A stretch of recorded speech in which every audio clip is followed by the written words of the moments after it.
আসসালামু আলাইকুম। এটিএন বাংলা সংবাদে সবাইকে স্বাগত জানাচ্ছি তনুজা দাস। শুরুতে জানিয়ে দেব সংবাদ শিরোনাম।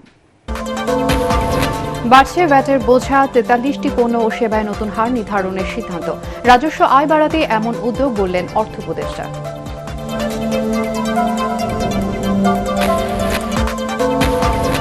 বর্তমানে দেশে মোট ভোটার ১২,৩৬,৮৩,০০০। খসড়া তালিকা প্রকাশ করল নির্বাচন কমিশন। ২০ জানুয়ারি থেকে হালনাগাদ কার্যক্রম শুরু।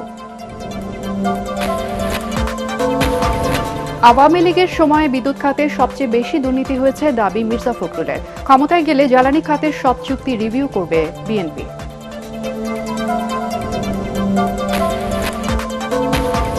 বিমান ভ্রমণে শারীরিক ফিটনেস না থাকায় বেগম খালেদা জিয়ার বিদেশে যাওয়া বিলম্বিত হচ্ছে বললেন ব্যারিস্টার মাহবুব উদ্দিন খোকন।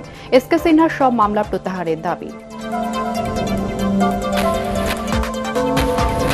এবং বছরের শুরুতেই কনকনে ঠান্ডায় কাঁপছে ঢাকা সহ সারা দেশ। চুয়াডাঙ্গা সহ কয়েকটি জেলায় শৈত্যপ্রবাহ, ঘন কুয়াশায় রাজবাড়ীতে শীতকালীন মহড়া স্থগিত।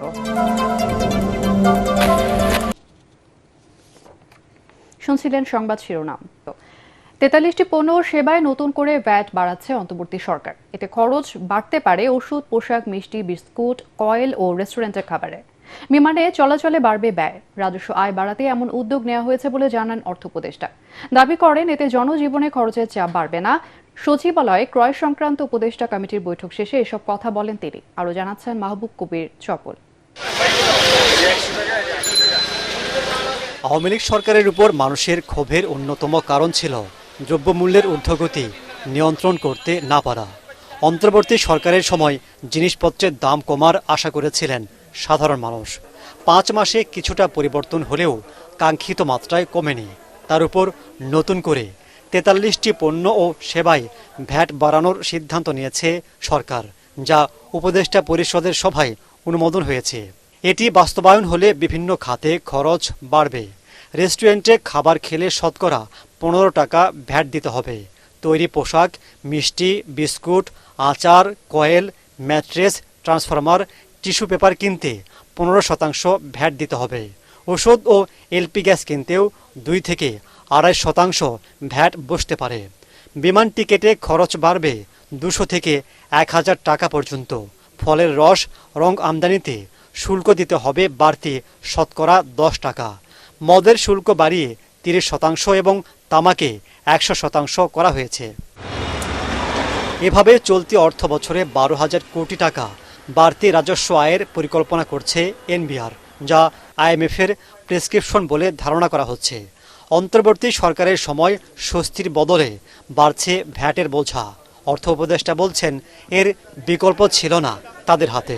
এটা করার কারণটা হলো কয়েক হাজার কোটি টাকা ছাড় দেওয়া হয়েছে। আবার আমাদের রাজস্ব গ্যাপ এত বেশি, আমি তো আর বড় করে বা ডেফিসিট ফাইন্যান্সিং করে তো আমরা যেতে পারবো না। জিনিসপত্রের দামের উপরে তেমন প্রভাব পড়বে না, কারণ আমি বলি অত্যাবশ্যক জিনিসপত্র আমরা সব এসে জিরো করে দিয়েছি। আমরা যে সমস্ত জিনিসপত্রের দাম বাড়িয়েছি ওগুলোর ভেরি ইনসিগনিফিক্যান্ট পার্ট অফ আমাদের ইনফ্লেশন বাজেটে। রেস্টুরেন্টের দাম বাড়িয়েছি ৩ তারকার উপরে যে রেস্টুরেন্টগুলো, কেউ যদি আপনার একটা ফিক্সড অ্যামাউন্ট টাকা খেতে সেটা ১০ টাকা যোগ হবে, আমার এটা কোনো মনোবেদনার কারণ হওয়া উচিত না। লোকজন মোটামুটি যারা বিমানে চড়ে তার ২০০ টাকা বেশি দিতে পারবে না বলে মনে হয় না। সাধারণত বাজেটের সময় ভ্যাট বা ট্যাক্স বাড়ানো হয়। অর্থ বছরের মাঝামাঝি সময়ে এসে এমন সিদ্ধান্তে সরকারের ভূমিকা নিয়ে প্রশ্ন উঠেছে। তারপরও অর্থ উপদেষ্টার যুক্তি, পার্শ্ববর্তী দেশগুলোর চেয়ে বাংলাদেশে ভ্যাট অনেক কম। পৃথিবীর কোনো দেশেই কিন্তু এখন দেখবেন, নেপাল ধরেন, ভুটান, এত লো ট্যাক্স কোথাও নাই। সরকারের বাইরে যখন থাকতেন বা ছিলেন তখন ভ্যাট বা কর বাড়াইলে সবাই সমালোচনা হতো যে কেন বাড়ানো হলো। আপনারা নিজেরাও সরকারে এসেছেন জনগণের স্বস্তি দেওয়ার জন্য, এটা আপনাদের হাত দিয়ে। না, আমি কিন্তু যখন বাইরে ছিলাম ভ্যাট এসের ব্যাপারে কোনোদিন বলিনি যে ভ্যাট বাড়াচ্ছ কেন, এই করছো কেন। আমি বেশিরভাগ ক্রিটিসাইজ করতাম আর্থিক ডিসিপ্লিনের ব্যাপারে। আগামী বাজেটে করের আওতা বাড়ানোর ইঙ্গিত দেন অর্থ উপদেষ্টা।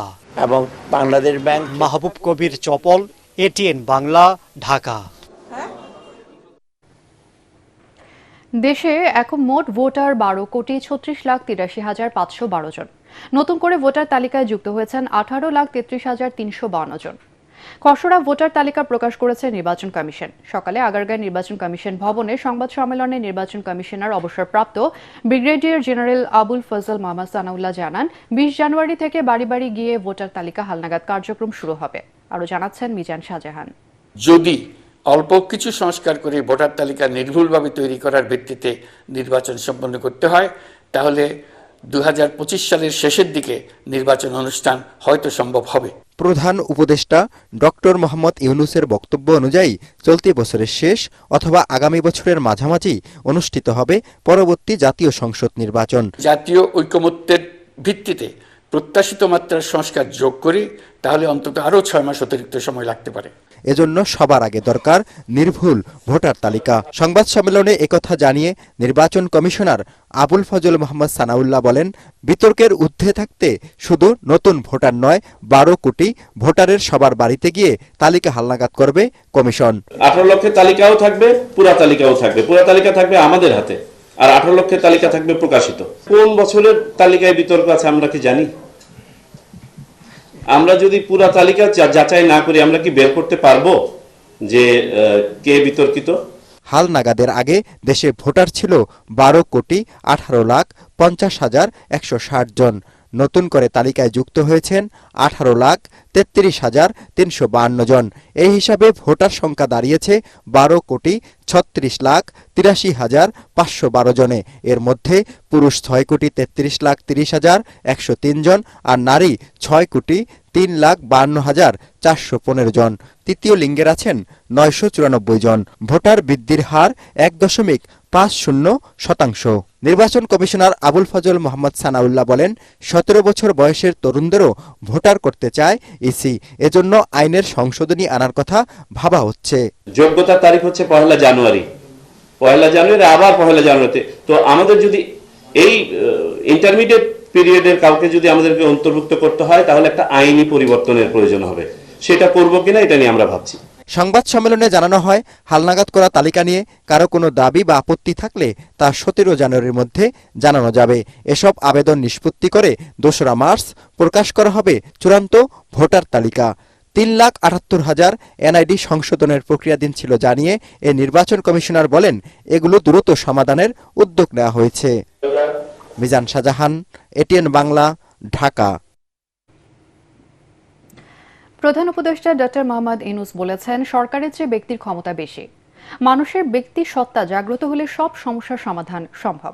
শুধু ব্যক্তি নয়, জনস্বার্থে ব্যবসা করা উচিত এবং সামাজিক ব্যবসার মাধ্যমে পরের স্বার্থ রক্ষা সম্ভব বলে মনে করেন তিনি। জাতীয় সমাজসেবা দিবস উপলক্ষে সকালে ওয়াকাথন এবং সমাজসেবা সম্মেলনের উদ্বোধনী অনুষ্ঠানে প্রধান উপদেষ্টা এসব কথা বলেন। তিনি বলেন, প্রত্যেক মানুষের মধ্যেই পরের স্বার্থে কাজ করার প্রবণতা আছে। সেই ইচ্ছাকে জাগিয়ে তুলতে হবে। নিজের জন্য কিছু করার তুলনায় পরের কল্যাণে কাজ করার আনন্দ বেশি। তাই দৈনন্দিন জীবনে জনস্বার্থে কাজ করার অভ্যাস গড়ে তোলার আহ্বান জানান প্রধান উপদেষ্টা। প্রতিটি মানুষের সরকারের যে ক্ষমতা, তার তুলনায় মানুষের যে ক্ষমতা, সেটা যদি তুলনা করি, তাহলে সরকারের ক্ষমতা একেবারে নস্যি।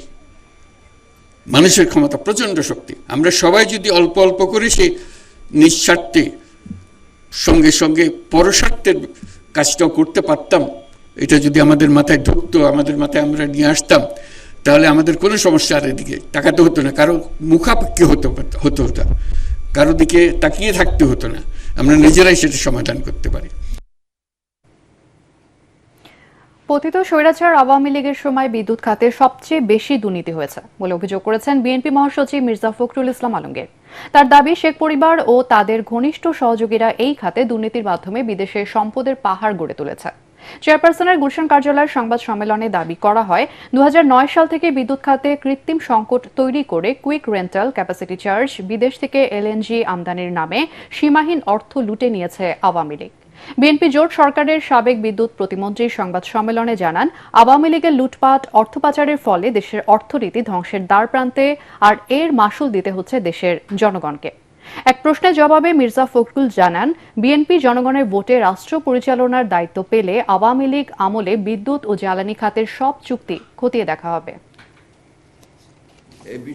এই রাজনৈতিক তর্ক বিতর্কে আপনার এই আওয়ামী লীগের যে দুর্বৃত্তায়ন, তাদের যে চুরি, তাদের যে আপনার লুটপাট, এটা কিন্তু আপনার নিচে পড়ে যাচ্ছে। এরা এক ধরনের সুবিধা পেয়ে যাচ্ছে। এই কথাগুলো আমাদের বারবার বলা দরকার। খাতে সবচেয়ে বেশি দুর্নীতি হয়েছে বলে আমাদের কাছে মনে হয়েছে। আমরা পুরো বিষয়টাই আমরা রিভিউ করব, আমরা বলেছি ইতিমধ্যে, এবং রিভিউ করে আমরা সেই হিসাবে যেটা প্রয়োজনীয় সে ব্যাপারে ব্যবস্থা নেব। বিমান ভ্রমণের জন্য শারীরিক ফিটনেস না থাকায় বিএনপি চেয়ারপারসন বেগম খালেদা জিয়ার বিদেশে যাওয়া বিলম্বিত হচ্ছে বলে জানিয়েছেন তার আইনজীবী ব্যারিস্টার মাহবুব উদ্দিন খোকন। দুপুরে সুপ্রিম কোর্টে সাংবাদিকদের তিনি বলেন, বিগত সরকারের নির্দেশে খালেদা জিয়াকে ইচ্ছাকৃতভাবে ভুল চিকিৎসা দিয়ে আরও অসুস্থ করে ফেলা হয়েছিল। সুপ্রিম কোর্ট আইনজীবী সমিতির সভাপতি খোকন আরও বলেন, রাজনৈতিকভাবে হেনস্থা করতেই খালেদা জিয়ার নামে মিথ্যা মামলা দেওয়া হয়েছিল।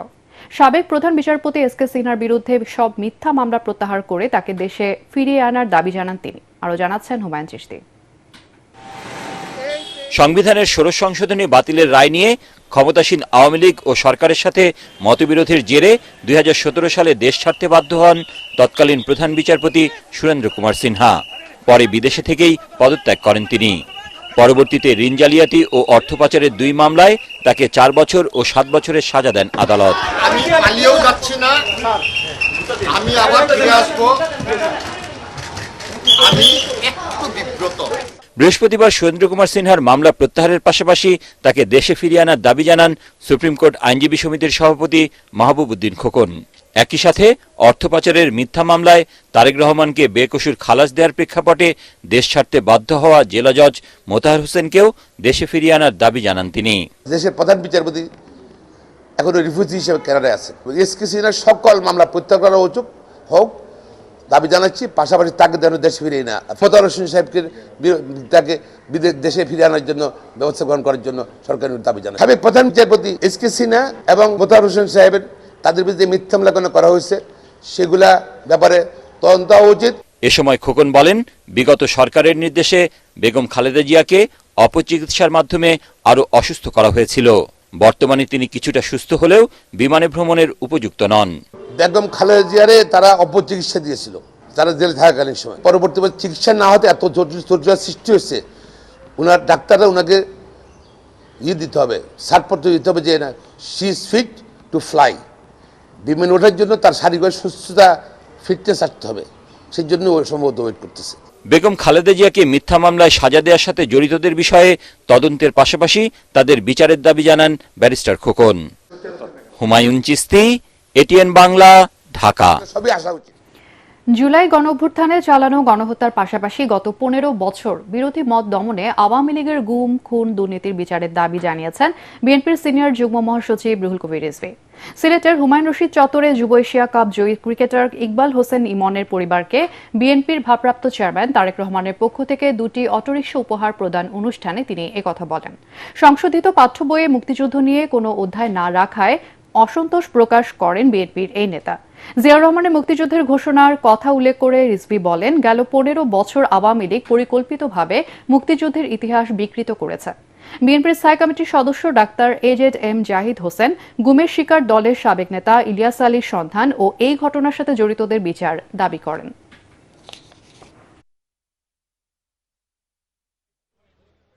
এই যে অপরাধ করেছে শেখ হাসিনা, এই যে কসাইয়ের ভূমিকা পালন করেছে শেখ হাসিনা, সেই সমস্ত অপরাধীদের বিচার হবে না। আমরা জুলাই আগস্টে যে সমস্ত শিশু বাচ্চা থেকে শুরু করে শ্রমিক জনতা আত্মদান করেছেন, তাদের সেই মহিমান্বিত আত্মদানকে শ্রদ্ধা জানায়। তাদের যেমন বিচার হতে হবে, ঠিক তেমনি 15.5 বছর গণতন্ত্রকে উদ্ধারের জন্য যারা অকাতরে জীবন দিয়েছেন, যারা নিরুদ্দেশ হয়ে গিয়েছেন, তাদের কেন বিচার হবে? শেখ মুজিবুর রহমানের জন্ম শতবার্ষিকী উপলক্ষে দেশজুড়ে ভাস্কর্য ও কিল্লা নির্মাণের নামে সরকারের হাজার হাজার কোটি টাকা ক্ষতিসাধন করা হয়েছে বলে জানিয়েছেন দুদক মহাপরিচালক আক্তার হোসেন। সরকারি অর্থ তছরূপের পিছনে কারা জড়িত তা খুঁজে বের করতে অনুসন্ধান করা হচ্ছে বলেও জানান তিনি। রাজধানীর সেগুনবাগিচায় দুর্নীতি দমন কমিশন কার্যালয়ে সংবাদ সম্মেলনে এই তথ্য জানান তিনি। জানা যায়, মুজিববর্ষ পালন উপলক্ষে সারা দেশে 10,000-এর বেশি ভাস্কর্য ও মুরাল নির্মাণ করেছিল ক্ষমতাচ্যুত আওয়ামী লীগ সরকার। এছাড়া চুয়াডাঙ্গা 1 আসনের সাবেক এমপি সোলাইমান হক জোয়াদ্দার এবং তার স্ত্রীর বিরুদ্ধে 11 কোটি টাকার অবৈধ সম্পদের প্রমাণ পেয়েছে দুদক। এদিন বিগত সরকারের সময় সুবিধাভোগী রাজনীতিবিদ, আমলা ও ব্যাংক কর্মকর্তার বিরুদ্ধে অবৈধ সম্পদ ও লুটপাটের অভিযোগে আরও কয়েকটি মামলা রুজু হয়।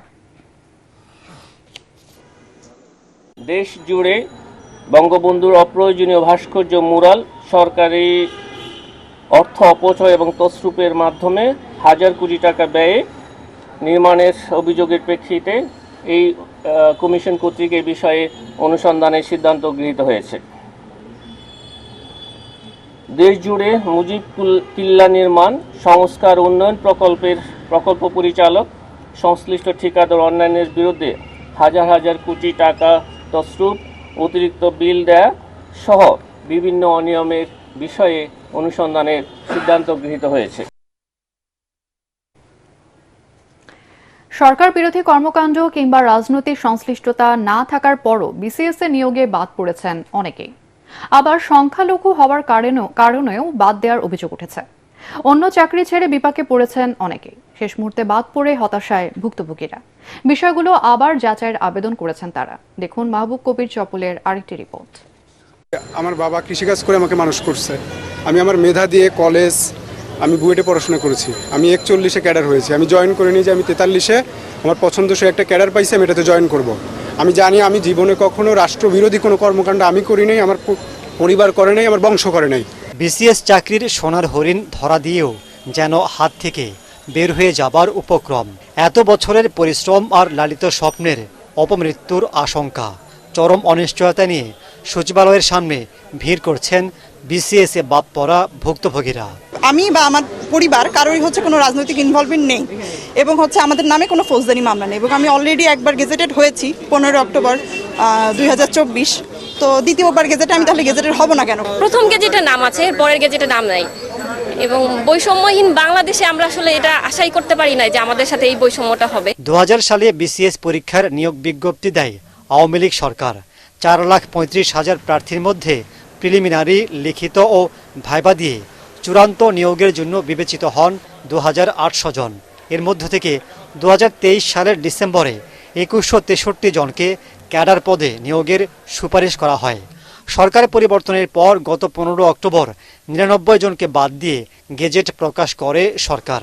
সেখান থেকে আবারও 168 জনকে বাদ দেওয়া হয়েছে। গত 28 থেকে 42তম বিসিএস এর টোটাল 257 জন বাদ দিয়েছে।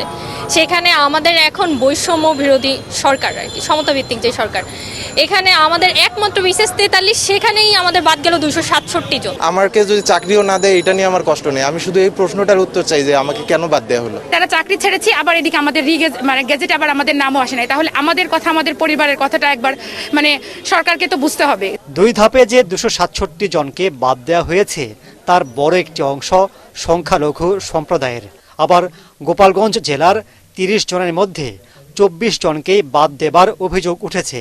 আওয়ামী লীগ সরকারের সময় নানা অজুহাতে যে ধারা ছিল সেটি এখনও অব্যাহত থাকায় ক্ষোভ জানান ভুক্তভোগীরা। 15 জানুয়ারির মধ্যে গেজেট প্রাপ্তদের যোগদানের নির্দেশ দেওয়া হয়েছে। তার আগেই বাদ পড়াদের অন্তর্ভুক্তির আবেদন করেছেন প্রার্থীরা। আমরা গোপালগঞ্জ জেলায় 30 জনের মতন সুপারিশপ্রাপ্ত হয়েছিলাম। তার মধ্যে 22 থেকে 24 বা 25 হতে পারে। এর মধ্যে আমরা দ্বিতীয় যে গেজেটটা হয়েছে এখানে আমাদের বাতিল করে দেওয়া হয়েছে। এই যে কালচার, এটা অবশ্যই একটা বাজে কালচার, অপকালচার। এই কালচার থেকে বেরোয় আসতে হবে। স্যারদের বরাবর একটা চিঠি দেওয়ার জন্য আসছে, অ্যাপ্লিকেশন দেওয়ার জন্য আসছে, যাতে আমাদের দ্রুত এই যে পরবর্তী যে গেজেট হয়েছে সেই গেজেটের জন্য আমাদের নাম অন্তর্ভুক্ত করা হয়। এ বিষয়ে কথা বলতে জনপ্রশাসন মন্ত্রণালয়ে গেলেও সচিবকে দপ্তরে পাওয়া যায়নি। মাহবুব কবির চপল, এটিএন বাংলা, ঢাকা। সংকটের মধ্যেও ঘুরে দাঁড়িয়েছে দেশের রপ্তানিমুখী তৈরি পোশাক শিল্প। বছর জুড়ে কারখানায় গ্যাস, বিদ্যুৎ ও শ্রমিক অসন্তোষের পরও জুলাই-নভেম্বর মাসের রেকর্ড প্রায় $2000 কোটি পণ্য রপ্তানি হয়েছে। এতে রপ্তানি প্রবৃদ্ধি বেড়ে হয়েছে 11.5% বেশি। নতুন বছরে যুক্তরাষ্ট্রের বাজারে তৈরি পোশাকের চাহিদা বাড়ার সম্ভাবনা রয়েছে বলে আশা করছেন বিশেষজ্ঞরা। তবে নগদ অর্থের সংকট, শ্রমিক অসন্তোষ, আইনশৃঙ্খলা পরিস্থিতির চ্যালেঞ্জে কিছুটা উদ্বিগ্ন তারা। আরও জানাচ্ছেন শারফুল আলম। বিদায়ী বছরে গ্যাস বিদ্যুতের সংকট ছিল তৈরি পোশাক কারখানাগুলোতে। সুদের হার বৃদ্ধি, ডলারের চড়া মূল্য আর রাজনৈতিক অনিশ্চয়তায় এই খাতের উদ্যোক্তারা নতুন করে ব্যবসা সম্প্রসারণ করতে পারেননি। জুলাই আগস্টে ছাত্র জনতার বিপ্লব, ইন্টারনেট পরিষেবা বন্ধ, কারফিউ, বন্যায় আমদানি রপ্তানি ব্যাহত ও শ্রমিক অসন্তোষে অস্থিরতা ছিল গার্মেন্টস শিল্পে। তবে গণঅভ্যুত্থানের পর পরিস্থিতি কিছুটা স্বাভাবিক হলেও সাভার আশুলিয়ার কারখানাগুলোতে শ্রম অসন্তোষ এখনো কাটেনি। এসবের মধ্যেই প্রধান রপ্তানি খাত ঘুরে দাঁড়িয়েছে বলে দাবি বিজিএমইএ এর। আমরা কিন্তু গত বছরের চেয়ে 11% বেশি এক্সপোর্ট করতে সক্ষম হই। এত বড় চ্যালেঞ্জিং ইয়ার, যেখানে ইনফ্লেশন হাই ছিল সারা দুনিয়াতে, ওভারঅল মার্কেট ডিমান্ড একটু স্লো ছিল, তার মধ্যেও Bangladesh had a very good growth. আমাদের যে একটা বড় মার্কেট ইউএস মার্কেট, সেই US market is recovering. Overall তাদের ডিমান্ড ইজ হাই, কারণ তাদের ইনফ্লেশনটা কমে এসছে। আমাদের কিন্তু ফাইন্যান্সিয়াল সেক্টরে একটা বড় চ্যালেঞ্জ আছে, লিকুইডিটি ক্রাইসিস আছে। আমাদের একটা স্টেবল বিজনেস এনভায়রনমেন্টের দরকার, good law and order, good governance and stable business environment, no labour unrest যদি আমরা মেনটেন করতে পারি, তাহলে আমাদের কিন্তু সেটা আমাদের সবচেয়ে বড় প্রায়োরিটি। পরিসংখ্যান বলছে 2023 সালের জুলাই নভেম্বর মাসে 1781 কোটি ডলারের পোশাক রপ্তানি হয়েছে, যা 2024 সালের একই সময়ে বেড়ে দাঁড়ায় 1991 কোটি ডলারে। পণ্য রপ্তানির ইতিবাচক ধারায় প্রবৃদ্ধিতেও এসেছে গতি। তবে ব্যবসায়ী ও অর্থনীতিবিদরা বলছেন, অর্থের যোগান, সুশাসন ও শ্রম পরিস্থিতির উন্নয়ন না হলে সম্ভাবনার পরও হোঁচট খেতে পারে ইতিবাচক এ ধারা। যে ঘন ঘন যে বিক্ষোভ হচ্ছে, আনরেস্ট হচ্ছে, এটাকে যদি আমরা কন্ট্রোলে না আনতে পারি, তাহলে এটা একদিকে প্রোডাকশন বা আউটপুট ক্ষতিগ্রস্ত হবে, আরেকদিকে আরো বিপজ্জনক যেটা কনফিডেন্স ক্ষতিগ্রস্ত হবে। বায়ার হয়তো বাধ্য হয়ে অর্ডার কম দিচ্ছে বা অন্য জায়গায় সরাচ্ছে। লোকাল ম্যানুফ্যাকচারিং যেগুলো হয় ওই ব্যাকওয়ার্ড লিঙ্কেজের, যারা ব্যাক টু ব্যাক এলসি পায় না, এলসি করতে হয় র মেটেরিয়াল, তাদের এলসিটা একটু সহজ করে দেওয়া, এই জিনিসগুলো আমাদেরকে একটু খেয়াল রাখতে হবে। আদারওয়াইজ এই যে গ্রোথ অপরচুনিটিটা আসছে বেশ ভালো, এটার কিন্তু সুযোগ নেওয়াটা কষ্টকর হয়ে যাবে। ট্রেড পার্টনার যারাই আসে তারা কিন্তু লং টার্মে আসতে চায়, শুধু তারা জানতে চাইবে যে আলটিমেটলি পলিটিক্যাল সলিউশনটা কি। রাজনৈতিক সংকট কাটিয়ে তৈরি পোশাকের নতুন বাজার তৈরির যে সুযোগ এসেছে তাকে কাজে লাগানোর পরামর্শ দিয়েছেন অর্থনীতিবিদরা। শারফুল আলম, এটিএন বাংলা, ঢাকা। রাষ্ট্রদ্রোহের মামলায় গ্রেফতার ইসকন নেতা চিন্ময় কৃষ্ণ দাসের জামিন নামঞ্জুর করেছেন আদালত। চট্টগ্রাম মহানগর দায়রা জজ আদালতের বিচারক সাইফুল ইসলাম এই আদেশ দেন। আসামি পক্ষে জামিন শুনানিতে অংশ নেন সুপ্রিম কোর্টের 11 আইনজীবীর একটি দল। গত 26 নভেম্বর ম্যাজিস্ট্রেট আদালতে চিন্ময় দাসের জামিন নামঞ্জুর হলে ওই দিনই চট্টগ্রাম মহানগর দায়রা জজ আদালতে আবেদন করা হয়, কিন্তু সেই দিন চিন্ময়ের পক্ষে কোনো আইনজীবী উপস্থিত না থাকায় আজ দিন ধার্য করেন আদালত।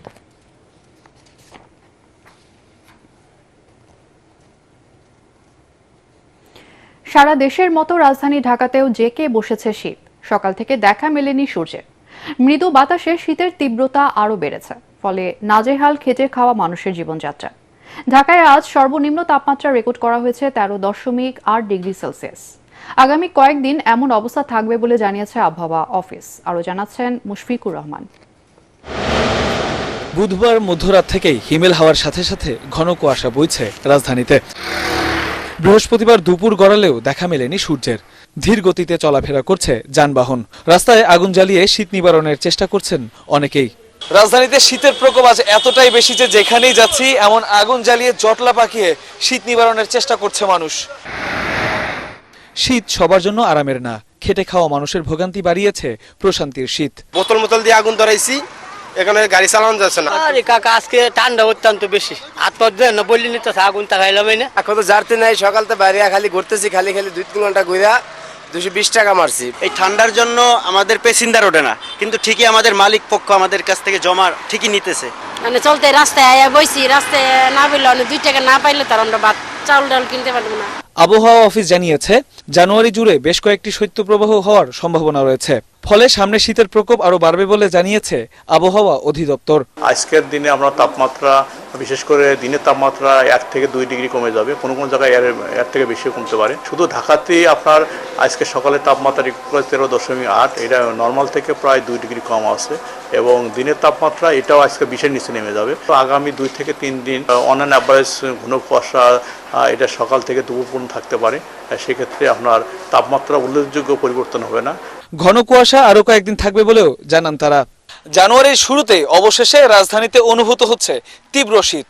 তবে এই শীত সবার জন্য আশীর্বাদের নয়। খেটে খাওয়া হতদরিদ্র মানুষ যাদের শীতের পোশাক কেনার ক্ষমতা নেই, তারা পড়েছেন ঘোর বিপাকে। মুশফিকুর রহমান, এটিএন বাংলা, ঢাকা। বছরের শুরুতেই হিমেল হাওয়া আর কনকনে ঠান্ডায় সারা দেশে জেঁকে বসেছে তীব্র শীত। দেশের বিভিন্ন জেলায় বয়ে যাচ্ছে মৃদু শৈত্যপ্রবাহ। ঘন কুয়াশা আর সাথে আকাশও রয়েছে মেঘলা। আজ দেশের সর্বনিম্ন তাপমাত্রা রেকর্ড করা হয়েছে চুয়াডাঙ্গায় 9.8 ডিগ্রি সেলসিয়াস। এদিকে কনকনে শীতে বিপর্যস্ত হয়ে পড়েছে জনজীবন। ঠান্ডাজনিত নানা রোগে হাসপাতালে বাড়ছে রোগীর সংখ্যা। জেলার প্রতিনিধিদের পাঠানো তথ্য ও ছবি নিয়ে আরো জানাচ্ছেন আশিকুর রহমান। চুয়াডাঙ্গায় টানা 2 দিন ধরে নেই সূর্যের দেখা। উত্তরের হিমেল বাতাসের কারণে শীতের তীব্রতা বেড়েছে জেলায়। চুয়াডাঙ্গা আবহাওয়া অফিস জানিয়েছে, সকাল 9টায় জেলায় সর্বনিম্ন তাপমাত্রা রেকর্ড করা হয়েছে 9.8 ডিগ্রি সেলসিয়াস। তাপমাত্রা আরও কমার আশঙ্কা রয়েছে। কনকনে ঠান্ডা আর সাথে হিমেল বাতাসের দাপটে আবারও শীত বেড়েছে নওগাঁয়। ব্যাহত হচ্ছে স্বাভাবিক জীবনযাত্রা। সকালে নওগাঁয় সর্বনিম্ন তাপমাত্রা রেকর্ড করা হয়েছে 10.3 ডিগ্রি সেলসিয়াস। দক্ষিণের জেলা বরিশালেও বেড়েছে শীতের তীব্রতা। জরুরি প্রয়োজন ছাড়া মানুষ ঘর থেকে বের হচ্ছে না। ছিন্নমূল মানুষেরা খোলা আকাশের নিচে মানবেতর জীবনযাপন করছে। জেলায় সর্বনিম্ন তাপমাত্রা রেকর্ড করা হয়েছে 14.5 ডিগ্রি সেলসিয়াস। এদিকে হাসপাতালে বাড়ছে নিউমোনিয়া, ডায়রিয়া সহ শীতজনিত রোগীর প্রকোপ, যার মধ্যে শিশু ও বয়স্ক রোগীর সংখ্যা বেশি। শেরপুরের জনপদে জেঁকে বসেছে শীত। কয়েকদিন ধরেই সূর্যের দেখা মিলছে না, আকাশও রয়েছে মেঘলা। কনকনে শীতে বিপর্যস্ত হয়ে পড়েছে মানুষের জীবনযাত্রা। ঠান্ডাজনিত বিভিন্ন রোগে হাসপাতালে রোগীর সংখ্যা বাড়ছে। এছাড়া পঞ্চগড়, ঠাকুরগাঁও, শরীয়তপুর, ঝালকাঠি, পটুয়াখালীতেও বেড়েছে শীতের প্রকোপ। Bureau report, ATN Bangla. এদিকে ঘন কুয়াশার কারণে রাজবাড়ীতে সেনাবাহিনীর শীতকালীন প্রশিক্ষণের সমাপনী মহড়ায় প্রধান উপদেষ্টা ডক্টর মোহাম্মদ ইউনূস যোগ দেননি। এজন্য মহড়া স্থগিত করা হয়েছে। এর আগে রাজবাড়ীর কালুখালীর সাদার চরে সেনাবাহিনীর প্রশিক্ষণ মহড়ার সব প্রস্তুতি নেওয়া হয়েছিল। প্রস্তুত রাখা হয়েছিল সেনাবাহিনীর বিভিন্ন ধরনের অত্যাধুনিক ট্যাঙ্ক, এপিসি, গোলন্দাজ বাহিনীর কামান সহ অত্যাধুনিক অস্ত্রশস্ত্র। কিন্তু ঘন কুয়াশা হেলিকপ্টার চলাচল বিঘ্নিত হওয়ায় প্রধান উপদেষ্টা ঢাকা থেকে রওনা হতে পারেনি। ফলে শীতকালীন মহড়া স্থগিত করে সেনাবাহিনী।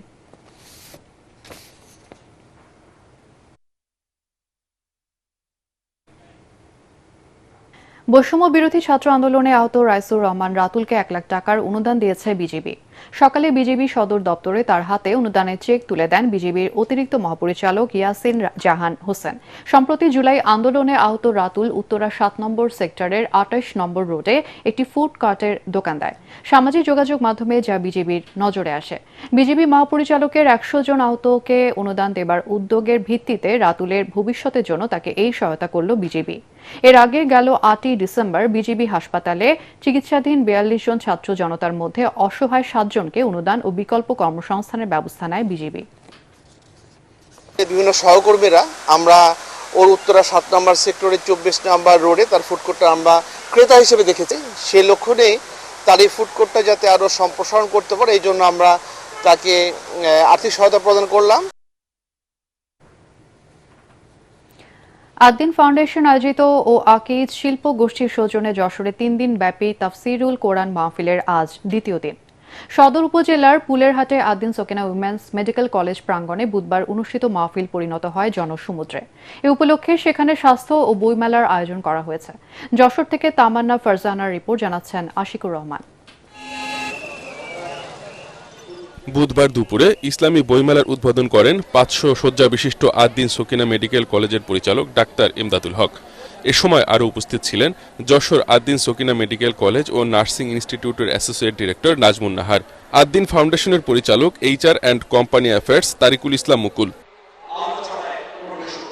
বাদ মাগরিব শুরু হয় মাহফিল। এতে প্রধান বক্তা ছিলেন আল্লামা মামুনুল হক। তিনি বলেন, বর্তমান যুগে মুসলিম উম্মাহর জন্য শিক্ষামূলক এই মাহফিলের গুরুত্ব অপরিসীম। প্রতিটি শিশুর হৃদয়ে আল্লাহর কোরআনের আলো জ্বলতে হবে। আমাদের জাতীয় শিক্ষা ব্যবস্থায় প্রতিটি প্রাইমারি স্কুলে একজন কোরআনের শিক্ষক নিয়োগ দিয়ে বিশুদ্ধ তেলাওয়াতের এই আওয়াজ আজ বাংলাদেশে গণদাবিতে পরিণত করতে হবে। মাহফিলের শুরুতে বক্তব্য রাখেন মাওলানা আব্দুল হাই সাইফুল্লাহ।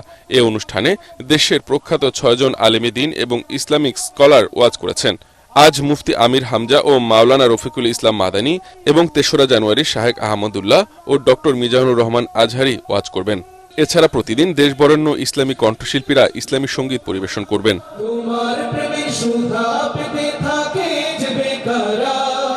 এদিকে নারীদের মাহফিলে আলাদা বসার ব্যবস্থা করা হয়েছে। সার্বিক নিরাপত্তার জন্য আইন শৃঙ্খলা রক্ষাকারী বাহিনী সর্বদা সতর্ক অবস্থায় রয়েছে। এই মাহফিলের মাধ্যমে আমরা অনেক কিছু জানতে পারছি এবং অনেক কিছু শিখতে পারছি। আমরা পরবর্তীতে এমন মাহফিল আবারও চাই যশোরে। তাফসীর কোরআন মাহফিলের পাশাপাশি আমরা দেখছি এখানে বই মেলাও আছে। আমরা ইয়ং জেনারেশন, আমাদের অনেক জ্ঞান দরকার, ইসলামিক জ্ঞান দরকার। পাশাপাশি আমাদের অনেক ভুল হয়। এখন থেকে যদি ইসলামিক জ্ঞান জানি তাহলে বড় হলে আমাদের পরের জেনারেশনকে আমরা শিক্ষা দিতে পারবো। যশোরে প্রতি বছর এমন মাহফিলের অনুরোধ জানিয়েছে সাধারণ মানুষ। Bureau report, ATN Bangla. এবারে আল আরাফা ইসলামী ব্যাংক অর্থ সংবাদ।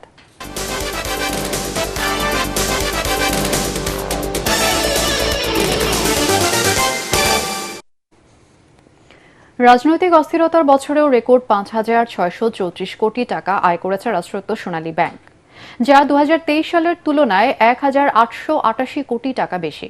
দেশের সবচেয়ে বড় এই ব্যাংকের আমানত এখন ১,৬৪,৯৬০ কোটি টাকা, যার বিপরীতে ঋণ মাত্র ৯৯,১৮০ কোটি টাকা। ব্যাংকের প্রধান কার্যালয়ে আয়োজিত সংবাদ সম্মেলনে ব্যবস্থাপনা পরিচালক জানান, ২০২৩ সালের তুলনায় ২০২৪ সালে মুনাফা বেড়েছে।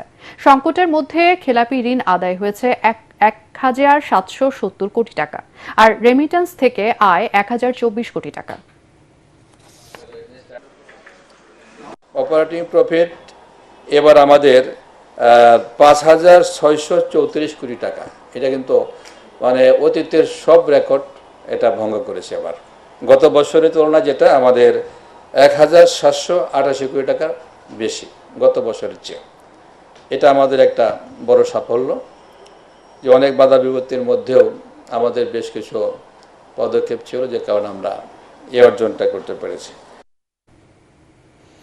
এবার সন্ধানী লাইফ ইন্স্যুরেন্স আন্তর্জাতিক সংবাদ।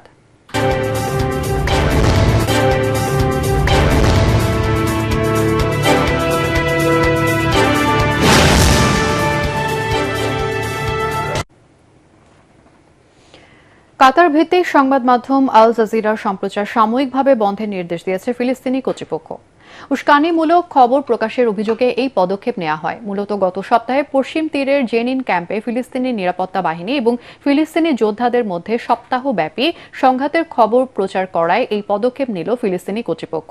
বার্তা সংস্থা ওয়াফা নিউজ জানায়, দেশটির সংস্কৃতি, স্বরাষ্ট্র এবং যোগাযোগ মন্ত্রণালয়ের বিশেষ কমিটি এই সিদ্ধান্ত নিয়েছে। প্রতিবেদনে আরও বলা হয়, পরবর্তী নির্দেশ না দেওয়া পর্যন্ত সব সাংবাদিক, কর্মচারী, ক্রু এবং অনুমোদিত চ্যানেলের কাজ সাময়িকভাবে স্থগিত করা হয়েছে। এদিকে আল জাজিরা বন্ধের এই সিদ্ধান্তের নিন্দা জানিয়েছে ফিলিস্তিনি স্বাধীনতাকামী সংগঠন হামাস। শিল্পাচার্য জয়নুল আবেদিনের ১১০তম জন্মবার্ষিকী এবং রাজশাহী চারুকলা অনুষদের ৪৬ বছর উদযাপন উপলক্ষে ঢাকা বিশ্ববিদ্যালয়ের চারুকলা অনুষদে আয়োজন করা হয়েছিল সপ্তাহব্যাপী চিত্র প্রদর্শনী। এর সমাপনী ছিল আজ। গেল ২৯ ডিসেম্বর শিল্পাচার্য জয়নুল আবেদিনের জন্মদিনকে ঘিরে প্রতি বছরই আয়োজন করা হয় জয়নুল উৎসব। এবার রাজশাহী বিশ্ববিদ্যালয়ের চারুকলা অনুষদের শিল্পীদের অংশগ্রহণে এই প্রদর্শনীতে ছিল অ্যাক্রিলিক, তেল রং, জল রং, পোস্টার কালার, পেন্সিলে আঁকা ও ডিজিটাল মাধ্যমের নানা কাজ। ছিল কাঠের কাজ, মাটির শিল্পকর্ম, মানবজীবনের নানা অনুষঙ্গ, প্রকৃতি আর বিমূর্ত চিত্রকর্ম নিয়ে এই আয়োজন। চিত্রশিল্পীদের শিল্প প্রদর্শনীর পাশাপাশি দেশের ঐতিহ্যবাহী কারুপণ্য নিয়ে পসরা বসেছিল জয়নুল উৎসবে। এবারে পাটেক্স খেলার খবর।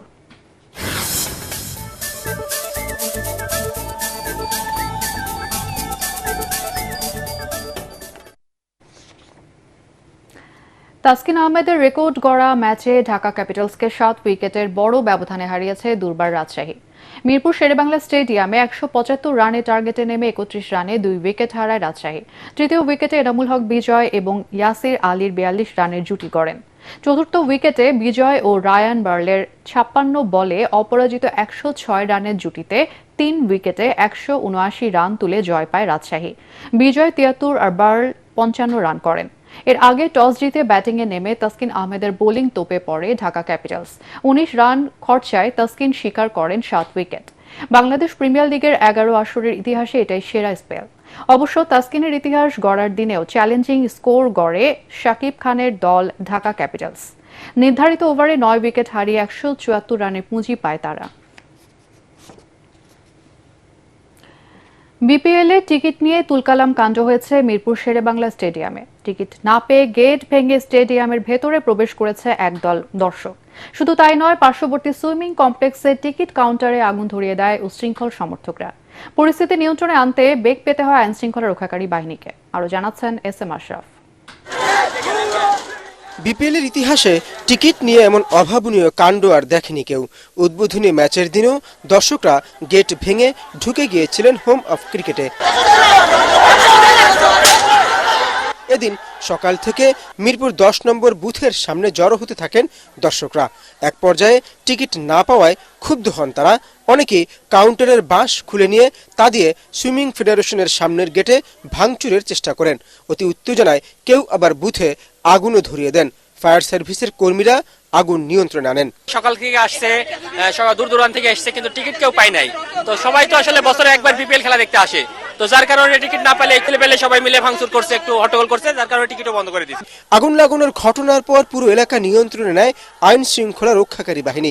দর্শকদের অভিযোগ, বুথে টিকিট না পাওয়া গেলেও ব্ল্যাকারদের কাছে চড়া দামে টিকিট পাওয়া যায়। 200 টাকার টিকিট 600 টাকা করে চাই। তারপরে আমরা দাঁড়াইছি সিরিয়ালে, তারপরে টিকিট এদিকে না দিয়ে ওরাও দিয়ে গেছে, তাই সবাই এদিকে ভাঙচুর করছে। টিকিট দেয়, আবার 2 মিনিট টিকিট দেয়, ওরা 2 মিনিট টিকিট দেয়, আবার 5 মিনিট বসে থাকে। বসকো যারা ক্রিকেটে ঘাও বোঝে না তারা দাঁড়াইছে ব্যাংকের সামনে, তারা টিকিট দিচ্ছে। আমাদের টিকিট কোথায়? আমরা টিকিট পাচ্ছি না কেন? এ নিয়ে পুলিশের সাথে তর্কে জড়িয়ে পড়েন বিক্ষোভকারীরা। তাদের বিক্ষোভের মুখে একজন ব্ল্যাকারকে ধরে থানায় নিয়ে যায় মিরপুর থানা police. SM Ashraf, ATN Bangla, Dhaka. শেষ করার আগে সংবাদ শিরোনাম আরও একবার। বাড়ছে ভ্যাটের বোঝা, 43টি পণ্য ও সেবায় নতুন হার নির্ধারণের সিদ্ধান্ত। রাজস্ব আয় বাড়াতে এমন উদ্যোগ বললেন অর্থ উপদেষ্টা।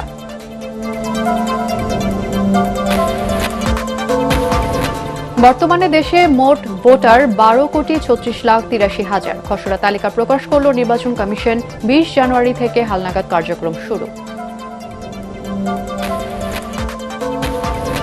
আওয়ামী লীগের সময় বিদ্যুৎ খাতে সবচেয়ে বেশি দুর্নীতি হয়েছে দাবি মির্জা ফখরুলের। ক্ষমতায় গেলে জ্বালানি খাতে সব চুক্তি রিভিউ করবে বিএনপি।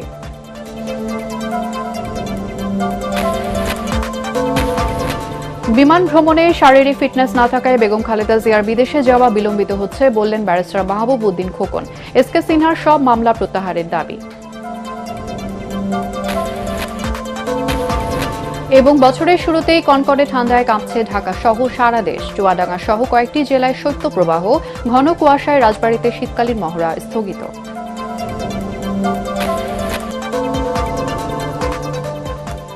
আর এই ছিল এখনকার সংবাদ। আমাদের ATN বাংলা সংবাদ ইউটিউবে দেখতে ব্রাউজ করুন youtube/ATN Bangla News।